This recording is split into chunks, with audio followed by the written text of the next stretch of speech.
تعرف ايه عن حادث المنصة؟ لو انت واحد من الملايين اللي اتفرجوا على فيديو اغتيال الرئيس أنور السادات مرة واتنين، فانت غالبا سألت نفسك أسئلة كتير. أولها هو ازاي مبارك كان قاعد جنب السادات وما حصلوش حاجة، وازاي الأربعة اللي نفذوا العملية خرجوا عايشين وسط كل الحرس ورجال الأمن اللي كانوا موجودين. طب انت عارف ان 7 ماتوا في حادث المنصة غير السادات؟ لو سألتك هو مين اللي قتل الرئيس السادات، هترد طبعا وتقول لي خالد الاسلامبولي. هقول لك يبقى انت ما تعرفش حاجة. اما بقى الحوار اللي دار بين مبارك اللي كان مستخبي تحت الكرسي وبين احد القتلة، فده هحكي لك عنه بس في اخر الحلقة.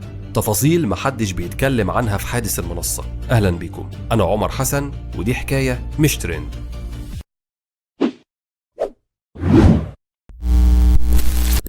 صباح يوم 6 أكتوبر 1981 بيوصل الضابط محمد إدريس مكتبه في مقر أمن الدولة باسم شرطة الساحل علشان يتفاجئ بعضو تنظيم الجهاد محمد الأسواني مستنيه. عنده معلومات خطيرة وما ينفعش تتأخر دقيقة واحدة، وده السبب اللي خلاه يتجرأ ويقابل الضابط لأول مرة في مكان شغله، لأن المقابلات ما بينهم كانت دايما تتم في أماكن بعيدة عن مكتبه. عضو تنظيم الجهاد بلغ الضابط إن في كارثة هتحصل في العرض العسكري النهاردة، هيتم اغتيال الرئيس السادات وكبار رجال الدولة في المنصة، وإنه تبلغ هو وزمايله في التنظيم يستعدوا للنزول في الشوارع والسيطرة على المحافظات لإعلان قيام الدولة الإسلامية. وهنا الضابط محمد إدريس اتصل بسرعة على قياداته في أمن الدولة وبلغهم بكل المعلومات اللي عرفها، وخد عربيته وجري على موقع العرض العسكري في مدينة نصر. حاول يدخل بكل الطرق لكن الأمن منعه، وهنا نقصد الأمن الحربي والحرس الجمهوري المسؤولين عن تأمين أي حدث بيحضره الرئيس. من ناحيتهم قيادات أمن الدولة اتحركوا علشان يبلغوا وزير الداخلية نبوي إسماعيل اللي كان حاضر العرض. المنطقة بتاع العرض تعتبر منطقة عسكرية، ما فيش للشرطة جوه حد. فحاولوا يتصلوا بأي عربية لاسلكي أو نجدة أو حاجة عشان يبلغوا رسالة تجيني في المنصة. يا عمليات يا نجدة، أقرب عربية فين؟ عايزين نبلغ رسالة السيد الوزير في المنصة. بوم بصوا لقوا الضرب اشتغل. وبمجرد وصولهم كان العرض بدأ، بس مش العرض العسكري، لا، ده عرض استمر 40 ثانية غيروا تاريخ مصر. بطله ملازم أول في الجيش ما كملش 26 سنة، اسمه خالد أحمد شوقي الاسلامبولي. سبتمبر 1981 بينزل خالد أجازة من الجيش علشان يوصل بيتهم في مدينة ملاوي بمحافظة المنيا في صعيد مصر، ويتفاجئ بأمه وأخته في حالة بكاء، وده لأن أخوه محمد تم اعتقاله ضمن حملة اعتقالات موسعة طالت جميع رموز المجتمع وقتها. خالد بكى وحزن جدا على أخوه اللي كان منتمي بالفعل لواحدة من الجماعات الإسلامية. وهنا وصل الغضب لذروته من جانب خالد تجاه أنور السادات. المصادفة العجيبة إن خالد كان قدم على أجازة أصلا من يوم 25 سبتمبر علشان يقضي العيد مع أسرته، لكن يشاء القدر إن زميله في اللواء 333 مدفعية اللي تم اختياره للمشاركة في العرض العسكري زوجته تتعب جدا وتتحجز في المستشفى علشان يتم تكليف خالد كبديل للمشاركة في العرض العسكري. وهنا سيطرت الفكرة على خالد، وهي تصفية الرئيس أنور السادات. وفعلا اتفق خالد مع كل من عبد الحميد عبد السلام ضابط سابق بالدفاع الجوي، وعطا طايل ملازم أول مهندس احتياط، وحسين عباس رقيب متطوع بالدفاع الشعبي للمشاركة في العملية. تم تدبير السلاح وإبر ضرب النار وتسهيل دخول العناصر اللي اجتمعوا في خيمة واتفقوا على تفاصيل العملية. ركب الأربعة واحدة من العربيات المشاركة في العرض، ومعاهم سواق ما كانش يعرف أي حاجة عن المصيبة اللي هتحصل خلال دقايق. 5 أكتوبر 81 وزير الداخلية نبوي إسماعيل في المطار بيستقبل نائب رئيس الجمهورية حسني مبارك ومعاه فؤاد محي الدين وزير الإعلام بعد عودتهم من زيارة لأمريكا. نبوي سأل فؤاد هو الوضع الدستوري ايه لو تم اغتيال السادات بكره في العرض؟ فوزير الاعلام استغرب جدا وقال له بتسال ليه؟ انت شاكك في حاجه؟ عشان يرد نبوي ويؤكد ان حسه الامني وكل الشواهد والادله اللي وصلت له بتقول ان السادات هيتم اغتياله بكره. وفعلا بالليل اتصل وزير الداخليه بالرئيس السادات وابلغه بكل المخاوف دي، لكن الرئيس ما اهتمش. السادات كان عنده احساس انه هيموت مقتول، وكان دايما يقول كده لزوجته جيهان، خاصة بعد اتفاقية كامب ديفيد، لكنه استبعد تماما كل السيناريوهات اللي بترجح اغتياله وسط أولاده في القوات المسلحة اللي حقق معاهم نصر أكتوبر المجيد. علشان كده ما اهتمش بتحذير نبوي إسماعيل، ده كمان ملبسش القميص الواقي ضد الرصاص لسبب ممكن تشوفه تافه. القميص ده يا سيدي تم تصنيعه مخصوص للسادات وقت زيارته للقدس ولبسه فعلا، لكن لما رجع مصر واتفرج على شريط فيديو للزيارة حس ان القميص بيظهره بشكل اضخم من الطبيعي، وفي يوم العرض العسكري اتفاجئ ان البدلة الجديدة اللي هيلبسها ضيقة عليه شوية، ولان السادات كان نموذج للشياكة والأناقة رفض يلبس اي بدلة قديمة فوق القميص علشان يظهر بأبهى صورة في اليوم ده. ولما اعترضت زوجته جيهان قال لها انا رايح وسط ولادي، واتحرك على مكان العرض ونسي ياخد معاه عصايته الشهيرة اللي اسمها عصا المرشالية، وده اللي اعتبرته جيهان نذير شؤم. قال لي يعني طب افرضي الرصاصة جات لي في دماغي، عايزاني ألبس حاجة على راسي بالظبط كده، فسكت. يعني أنا كنت نفسي إنه يلبسه وقعدت ألح يعني. وصل السادات وركب عربية مكشوفة بصحبة النائب حسني مبارك والمشير أبو غزالة وزير الدفاع، وبدأ العرض. جلس السادات في الصف الأول، على يمينه حسني مبارك، وبعد 3 مقاعد فقط جلس الدكتور صوفي أبو طالب رئيس مجلس الشعب اللي هيتحول بعد دقايق لرئيس الجمهورية. أنا كنت على قرب من الرئيس السادات يفصلني عنه مقعدين. بدأ العرض والقلق مسيطر على أغلب الحضور في المنصة، كلهم عندهم معلومات بتقول إن في مصيبة هتحصل. طيارات الفانتوم بتؤدي حركات استعراضية في السماء، وهنا كانوا متوقعين إن طيارة منهم تنزل على المنصة تنسفها، وفعلا ده كان واحد من السيناريوهات المرتبة لاغتيال السادات حسب ما ذكر عبود الزمر، لكن تم استبداله بعملية على الأرض. اتحركت العربيات المشاركة في العرض، وفي آخر عربية ركب المجرمين الأربعة ومعاهم السواق. أول ما وصلت العربية قصاد المنصة أجبر خالد السواق على الوقوف ونزل جري تجاه السادات.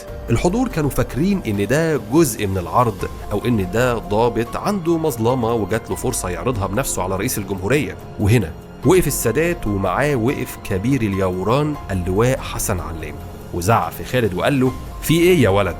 فتخيل بقى واحد جاي وبيزعق محدش عارف بيقول إيه، قد يكون ليه شكوى، وكان واحد مننا او واحد من الحراسه الخاصه او من القوات المشتركه يطلع طبنجته ويموته، كنا اتشنقنا كلنا، كان اللي هيشنقنا انور السادات نفسه. لكن خالد حط ايده في جيبه وطلع قنبله شديده الانفجار ورماها على المنصه، لكنها ما وقعتش داخل المنصه، واترمى غيرها 3 قنابل، واحده منهم بس وقعت جوه المنصه لكنها ما انفجرتش، وده يفسر ليه المنصه ما اتنسفتش بالناس اللي فيها. عشان كده كل الموجودين وقتها نزلوا على الارض ومنهم مبارك. وهنا العميد أحمد سرحان من الحرس الجمهوري قال للسادات انزل على الأرض يا ريس، لكن بعد فوات الأوان. وقوف السادات في الوقت ده جعل منه هدف سهل لبطل الرماية في الجيش الرقيب حسين عباس، اللي ضرب السادات برصاصة قاتلة وهو واقف فوق العربية قبل ما ينزل أصلاً.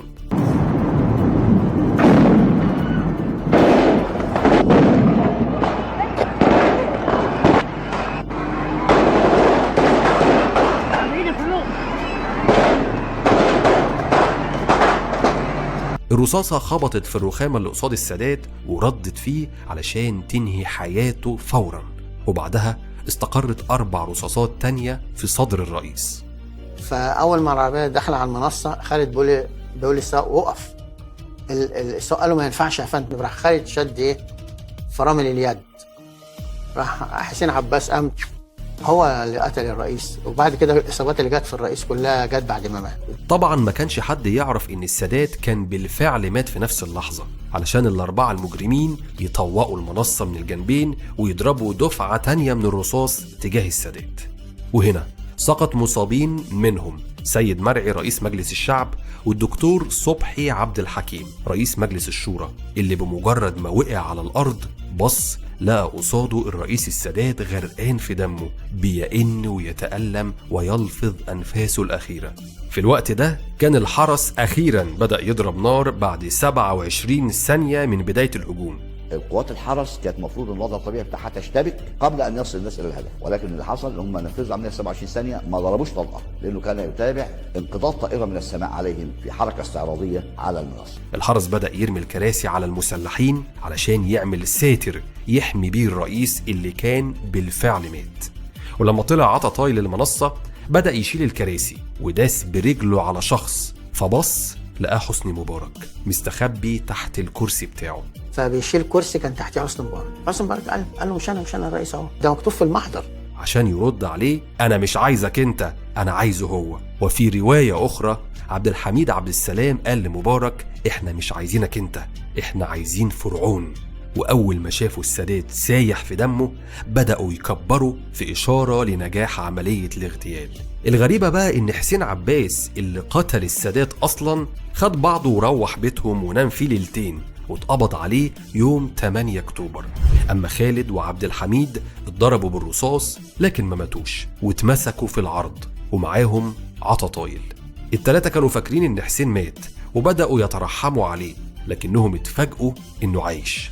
اتقدموا كلهم للمحاكمة ومعاهم أكتر من 300 شخص من عناصر الجماعات الإرهابية، ومنهم عمر عبد الرحمن اللي أفتى بقتل السادات. حتى لما سألوه عن الناس اللي ممكن تموت في العملية بخلاف السادات قال لهم لا بأس. وفعلا 7 ماتوا، وهم اللواء حسن علام كبير اليوران برئاسة الجمهورية، المهندس سمير حلمي رئيس الجهاز المركزي للمحاسبات، المقدم خلفان ناصر الغماري من الوفد العماني، الأنبا صموئيل أحد ممثلي الكنيسة، محمد يوسف رشوان المصور الخاص للرئيس السادات، وشانغ لوي ممثل السفارة الصينية، وأخيرا سعيد بكر أحد المتواجدين داخل المنصة. تخيل الناس دي كلها ماتت بكلمة خرجت من شخص أصر خالد الإسلامبولي إنه يسمعها منه بنفسه علشان ينفذ العملية.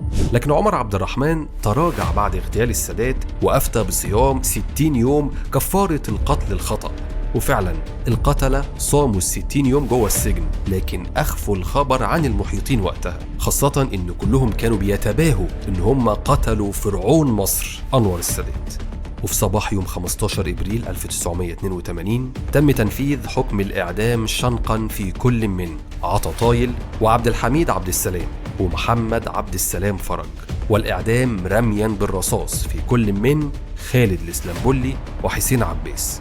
لكن المفاجأة اللي هتصدمك هي التقرير الطبي الموقع من 11 طبيب في مستشفى المعادي العسكري، واللي بيوضح سبب وفاة السادات، وهو الصدمة العصبية. أيوة، السادات مات من المفاجأة مش من الرصاص. مات وهو شايف ولاده الصغيرين بيرفعوا الرشاشات في وشه بعد كل اللي عمله علشان يرجع الأرض.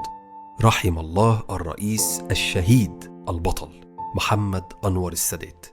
لو عجبتك الحلقة ما تنساش تدوس لايك وتشترك في القناة علشان يوصلك كل جديد. سلام عليكم.